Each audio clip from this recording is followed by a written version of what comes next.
Hello everybody, how are you? Happy Saturday, welcome for episode 6 of the Chakradventure 2023, the third eye chakra. I haven't prepared anything, actually I don't need to prepare for that topic. This is my specialty topic, the eye of Horus. What is the flower? Sandalwood, it's a wood. So let's talk about the third eye. And you see, I'm really chill today, laid back. I'm eating some grits and avocado, which is what I have for breakfast every day. Avocado and grits and vegan eggs.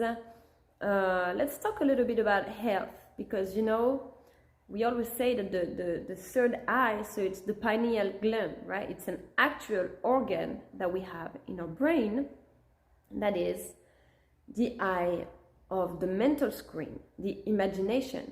This is when you're visualizing something, you see it inside of your head, and then it depends on you to what extent you give it importance and believe in what you see, your intuition, and all of this stuff.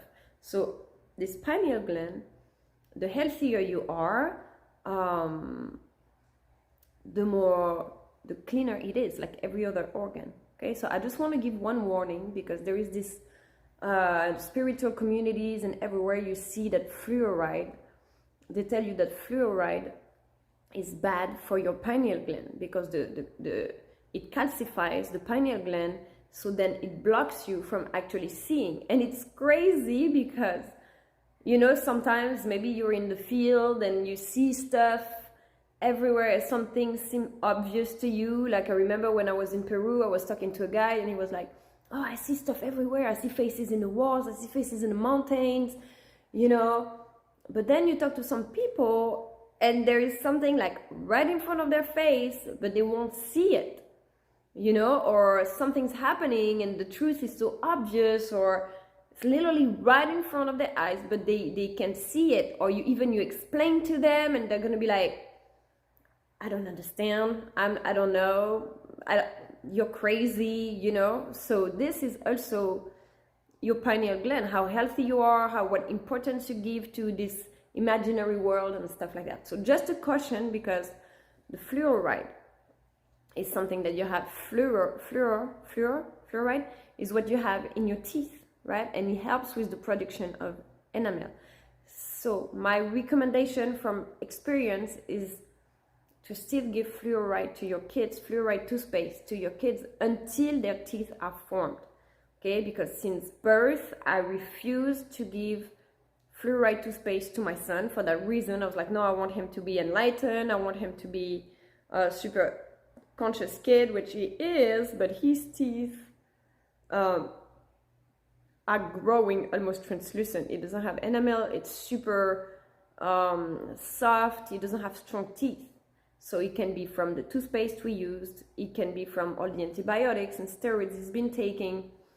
Because in my mind, I'm like, your body grows naturally strong. You don't need to add fluoride. You don't need to add complements and vitamins and stuff like that if you eat healthy. But apparently, you know, maybe the food that we have, the nutrition, or maybe because the food is sprayed, you know, it's not optimal unless you grow your own garden and everything is organic. I don't know what I did wrong, or maybe it's just genetics. Maybe that's from his dad's side of the family as well. But from my experience, I recommend still use the toothpaste, fluoride, with your kids until the teeth are formed. Then when you become an adult, they're not contaminated with all our thoughts and stuff. Anyways, they're already pure. And then when you grow older, you can use the fluoride-free toothpaste. So that was my little thing about that. And then the reason why I'm selling tomorrow, don't miss my sale of paintings and crystals and artifacts. All these elements, these minerals, these manifested magic, right, that helps amplify your energy, amplify your vibration, your outreach. It really worked. For me, having all these crystals, having my paintings, my house is like a powerhouse. Honestly, I have so much, and I developed such telepathy, remote viewing, all of this stuff that have, you know, when you start in the spiritual world, you're seeking that. You're seeking your supernatural powers, you know. You want to be a psychic, you want to be an oracle, you want to have, you know, these magical experiences. So it does help. So if you're at that stage, get those crystals. They're super powerful. I'm going to show you tomorrow. Personally, I'm not at that stage in my life anymore. I've had the magic, I've had the telepathy, I've had the 5D experience, and I'm just over it. Now I want reality, I want real stuff, manifestations in my reality. I don't want telepathy, I don't want subliminal, I don't want 5D. I will have this when I'm dead. I'm good. I'm here, I'm a human, I have a son to feed, I have a life to create, a house to pay, you know. I want to manifest these things in reality. And for some reason, all this Egypt, crystals, stuff did not satisfy. I was honored, I was happy to meet the community, but it didn't respond to my expectations. There was a lot of disappointment. As you know, I complain a lot. I'm happy I got to meet the people, but they didn't wish to manifest that in a reality. I wanted to create a community that is just very spiritual. Okay, well then, see you in our dreams. But I want to leave this behind. I want a new life. I want new people who actually want to really create something. So it's a little bittersweet to let all of that go, but you know me, I have a lot of patience and I wait, and when I'm done, I turn the page to something else, you know. At some point you can keep, I'm not at that point, I'm not criticizing anymore the other people. Everybody makes the choices they want, but you're responsible for what you allow in your life, you know. So you want to keep suffering, then turn the page to something new and create space for new decorations, new paintings, new people, new experiences. So this is what I'm looking forward. So yeah, the Eye of Horus, I want to talk about a dream in special from the pineal gland. I have a lot of remote viewing experience and prophetic dreams and stuff, but one day I dreamt of a scarab. Actually, let me take the scarab. Where is it? It's right here.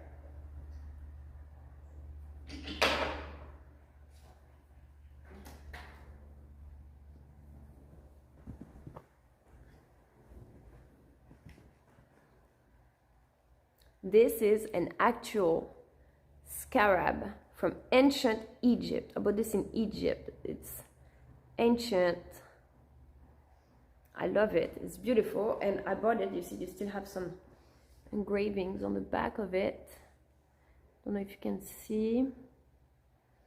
One day I had a dream that Horus, the bird god, was handing a scarab to Sobek, the crocodile face god, right? I have this dream. Clearly it's like Horus handing a scarab to Sobek, and then I wake up for a month, and still now I was like, what is the meaning of this dream? So you see, sometimes you see, and then the interpretation is completely up to you, your references, your experience, the book you read, the people you met, your stuff you heard, your mindset, your values, your judgment. Okay, people are like, stop judging, stop judging. Everybody judges. Everybody has their own judgment on life, on values.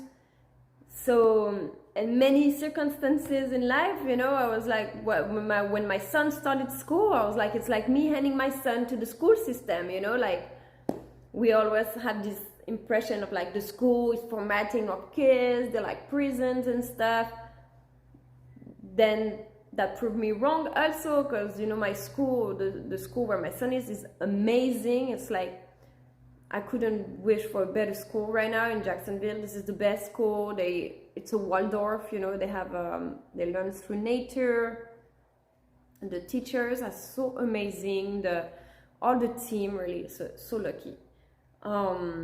Then the scarab represents the knowledge, right? It could represent like the child, like the legacy. It can represent the knowledge as well. I was like, why would Horus hand the knowledge, the legacy, to Sobek, which supposedly is a god of war, I imagine, or no, war is a Sekhmet, but what is the crocodile? Probably, I don't even remember, but usually they symbolize like the evil a little bit, you know, what crocodile with the teeth and stuff. So I was like, why would he hand the knowledge? And then I was like, maybe it's because we have to break this idea of right and wrong.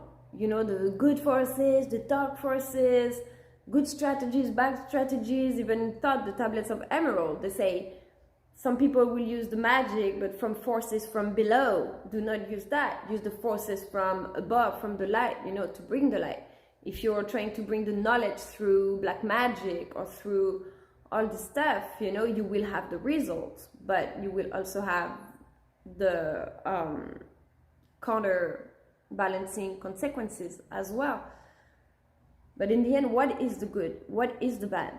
Did everybody feel like if everybody's trying to do their best and do good things and do good deeds, but in the end, I'm so sorry, I don't think I'm gonna,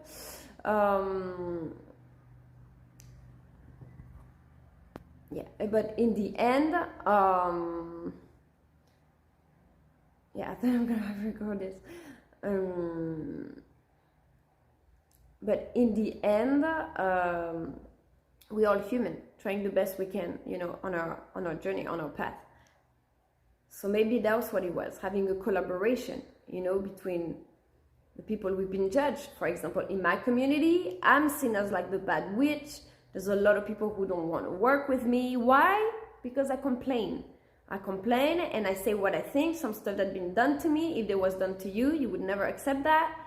But you know what? It's also cultural. I'm French. We say what we think, but at least you're not going to see me in 50 years like retelling you the stuff. No, because I said it, you know, and I want to make sure you know what my point of view is. Here in America, they don't like conflict. They want to have everything smiling, almost superficial. But when is the depth of the relationship if you can't open? Or then it's a situation of power. Some can oppress themselves and the other one, the weak ones, they're not allowed to. So who am I really the bad witch? Am I really a bad person? Why? Because sometimes some people did me wrong and then they got karma hit them, and it's not me. I never cursed anybody. Sometimes people did stuff that are unacceptable to me, and then something happened to them, and it's karma instantly hit because this magic is real, and the gods, they don't dabble with helping each other, with integrity and all of this stuff, you know. So maybe that scares people, but just because it scares people doesn't mean it's negative. Who says that the crocodile shouldn't be, or the sharks shouldn't be, these animals that we associate as bad, right? Because they're dangerous. Well, they're just strong. They have strong teeth. They have strong skin. They just exist like everybody else, you know? And so, yeah, maybe going over our preconceptions of what we consider good or bad. Okay, because I believe everybody, the crocodile who's in the river and looking for food, is he a bad thing? He's just a crocodile being a crocodile. Okay. So of course there's bad people. This is what makes us human, is that we have a power to differentiate what we're doing good and what we're doing bad. Right? We're doing bad. People who kill other people, or people who kill animals. Do you really need to kill a cow to eat as a human? Do you need that? Or do you have nature what is the difference between a cow and a zucchini? If you don't eat the zucchini, it will die. Anyways, the zucchini grows from the light to feed us. Okay, if you don't eat that zucchini within a few days, it will get how did you say, mold, rotten. If you don't kill the cow will keep growing, and she will have other cows and other baby. Okay, so if you're killing an animal, I'm sorry, I'm a vegetarian because I believe that nowadays we have enough options everywhere. See, I'm eating vegan chicken right now. Look at that. This stuff is so good. This vegan chicken, I think it's made of tofu. My plate, I have some mushrooms, marinated mushrooms, some polenta, just egg, vegan. We have enough options and enough abilities, right, to eat vegan and find our proteins and to adjust without having to kill animals or kill each other. So that's what makes us human. I'm not gonna blame my cat because he just killed a lizard. This is their instinct. They're animals. Okay? We're given with judgment and philosophy and reflection, trying to make the society better. So let's make the difference between that. Before we even look for the pineal gland and the third eye and looking for the stuff, the miracle, the magical stuff, they exist. And I hope that through my mandalas and all my videos, I could prove that they exist and that there is a karma and there is always someone watching. And we pay for our actions, the good and the bad. We get rewarded. Sometimes you don't get rewarded. Sometimes you don't get rewarded just yet. But patience as well. But you see, I'm descending in my chakras. I don't want to be in my imaginations anymore. I want to be in the manifestation. So through this Chakradventure all week, I hope you could get a sense of the themes, the topics maybe that are predominant in your life, and what is it you have to focus on. If you're painting and you want to discover all these aspects, then paint blue, paint purple, paint the eye of Horus, paint the symbols of Egypt. All of this, yes, definitely will increase your abilities. And Natalie Cintanavich, I was talking about her book. She was exactly the same, and she was in the spiritual communities, and she did all this knowledge and all this astral traveling and stuff, and then she was so disappointed on the spiritual communities that she just decided to close the door to it, and now she doesn't want to have anything to do with it. And I feel kind of the same. I'm like, people, they want to be spiritual, but what is their action in the real life that they're actually doing towards each other? Most of these people, they're amazing. They help charities, they help each other, they do good deeds and everything. I was just the black sheep, but it's okay. It was an experiment for science, and somehow maybe also by taking the bullets for everybody else, I opened the path for other ladies who can come now and have all the glory and all this proven stuff. Then they're legit, through all this work that we did with science and arts. So I believe there was a purpose to it, in a sense. All right, everybody. So have a great day. Keep your eyes open, and I will see you tomorrow for the crown chakra, the sale of my last paintings and crystals and everything.